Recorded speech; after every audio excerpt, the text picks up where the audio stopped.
ஜனாதிபதி அனுர மட்டக்களப்பு பொது நூலகத்தை திறந்து வைத்தார். இலங்கை மக்களுக்கு முக்கிய அறிவிப்பு. விஜயின் கச்சத்தீவு பேச்சு இலங்கையின் இறையாண்மைக்கு அச்சுறுத்தல் என்று கொந்தளிக்கும் தேரர். இன்று சுரேஷ் சாலே நீதிமன்றத்தில் முன்னிலை.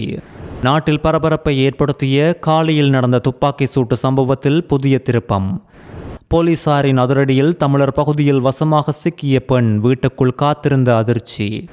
நாடாளுமன்ற வளாகத்திலிருந்து சாமர சம்பத் தசாநாயக்கவை வெளியேற்றுமாறு அதிரடி அறிவுறுத்தல். நடந்தது என்ன? இறக்குமதி செய்யப்படும் பால்மா விலை அதிகரிப்பு. சிறுவனொருவன் காணி உரிமையை கோரி ஜனாதிபதி செயலகம் வரை நடைப்பயணம். மட்டக்களப்பு மாவட்டத்திற்கு இலங்கை ஜனாதிபதி அனுரகுமார திசாநாயக்க உத்தியோகபூர்வ விஜயமொன்றினை இன்று மேற்கொண்டதோடு புதிதாக நிர்மாணிக்கப்பட்டுள்ள மட்டக்களப்பு பொது நூலகத்தினையும் ஜனாதிபதி மக்களின் பாவனைக்காக திறந்து வைத்துள்ளார். மட்டக்களப்பு மாநகர சபையின் முதல்வர் சிவபாக்கியநாதன் தலைமையில் நடந்த இந்த நிகழ்விற்கு பிரதம அதிதியாக ஜனாதிபதி அனுரகுமார திசாநாயக்க கலந்து கொண்டு சிறப்பித்ததோடு குறித்த நூலகத்தினை பொதுமக்கள் பாவனைக்காக திறந்து வைத்துள்ளார்.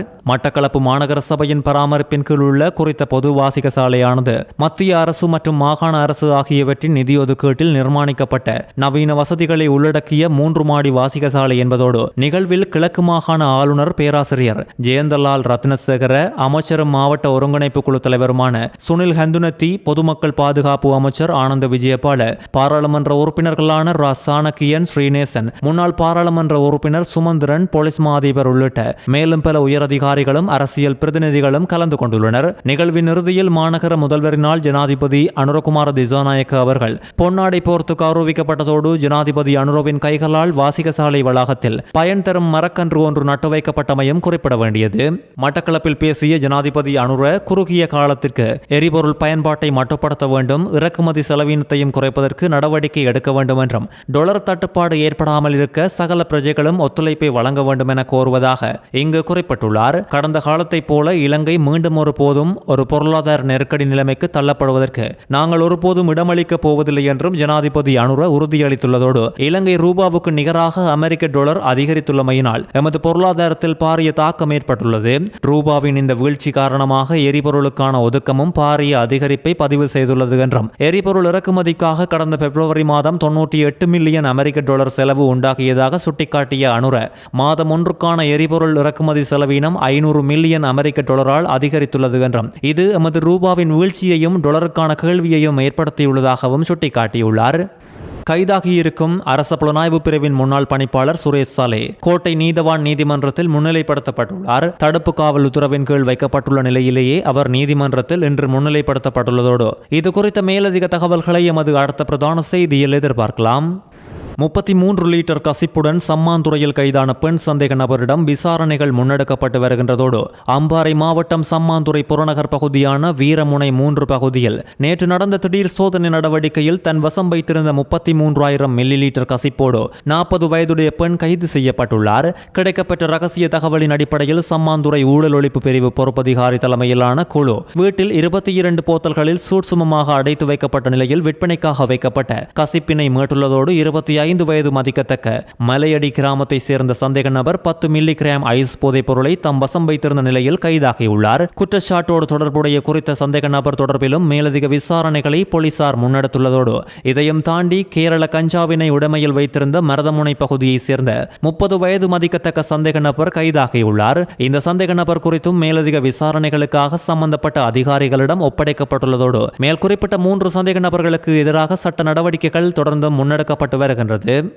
தமிழக முதலமைச்சர் விஜயின் கச்சத்தீவு தொடர்பான கருத்து இராணுவத்தினர் தமது உயிரை தியாகம் செய்து பாதுகாத்த நாட்டின் இறையாண்மை மற்றும் நோக்கங்களுக்கு பாரிய சவாலாக உள்ளதாக பேராசிரியர் இந்துரா கரே தேரர் கொந்தளித்துள்ளார். போர் வீரர்களை நினைவு கூறும் நிகழ்வு மகா பிரிவேனாவில் இடம்பெற்ற போது கலந்து கொண்டு உரையாற்றிய நேரமே அவர் இதனை தெரிவித்துள்ளார். தமிழக முதலமைச்சர் ஜோசப் விஜய் கச்சத்தீவை மீட்பேன் என்று கூறிய போது யாழ்ப்பாணத்தில் உள்ள சில குழுக்கள் அதற்கு ஆதரவாக கோஷமிட்டு கொண்டாடியுள்ளனர் என்று கூறிய தேரர் நாடாளுமன்றத்தில் உள்ள அவரது ஆதரவு ஆதரவாளர்களும் இதற்கு வாழ்த்து கூறி எமது தலைவர்கள் கச்சதீவுக்கு சென்று பார்வையிட்டு அங்கு பெற்றுக்கொள்வதற்கு எதுவும் இல்லை என்றும் கூறியிருந்தனர். அதனை கொடுத்தாலும் பரவாயில்லை என்ற ரீதியிலேயே அடுத்த கட்ட நகர்வுகள் அமையும் போல் தோன்றுகின்றது என்று கூறிய தேரர் இன்று நாடாளுமன்றத்தில் இருந்து கொண்டு விஜயின் ஆதரவாளர்கள் யாழ்ப்பாணத்தை மட்டுமல்ல ஒட்டுமொத்த வடமாகாணத்தையுமே எடுத்துக்கொள்ளுமாறு கோருகின்றனர். இந்த கொள்கை அல்லது அரசியல் நகர்வுகள் எதிர்காலத்தில் நமது நாட்டின் இராணுவத்தினர் தமது உயிரை தியாகம் செய்து பாதுகாத்த நாட்டின் இறையாண்மை மற்றும் நோக்கங்களுக்கு பாரிய சவாலாகவும் ஒரு உணர்வுபூர்வமான பிரச்சனையாகவும் மாறப்போவது உறுதி என்றும் குறித்த தேரர் மேலும் தெரிவித்துள்ளார்.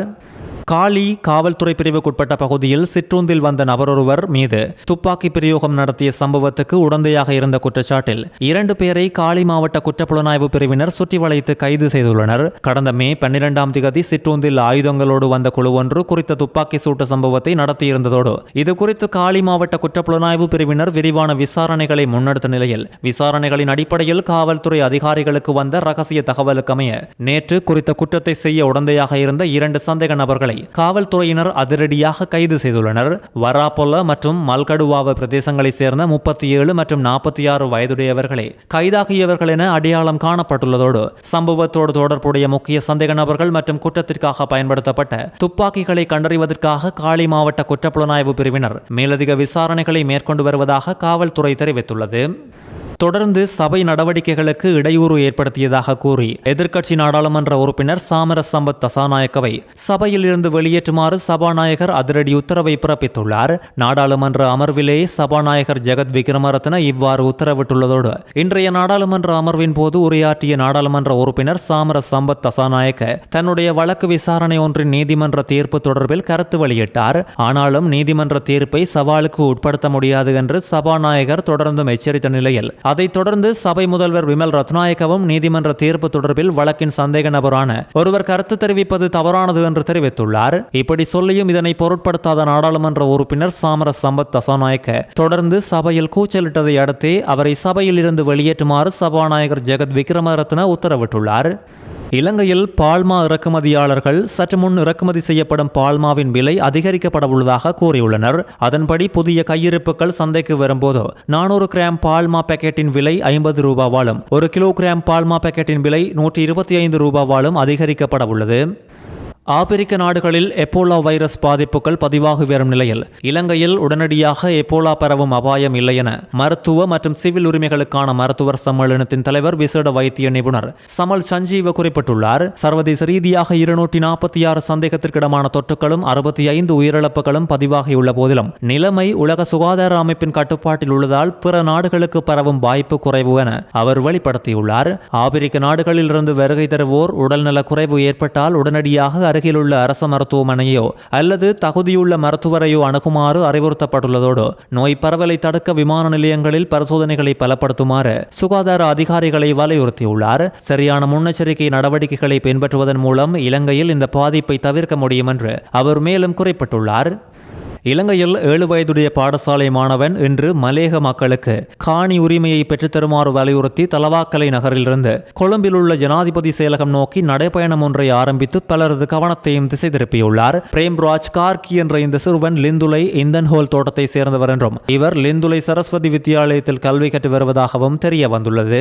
மலேக மக்களின் காணி உரிமைகளை கோரி ஜனாதிபதி செயலகம் மற்றும் ஐக்கிய நாடுகள் மனித உரிமைகள் பேரவை ஆகியவற்றில் மகஜர்களை கையளிப்பதற்காகவே குறித்த சிறுவன் இந்த நடைபயணத்தை மேற்கொண்டுள்ளதோடு குறித்த நடைபயணம் செய்யும் சிறுவனுக்கு பலரும் ஆதரவு தெரிவித்துள்ளனர்.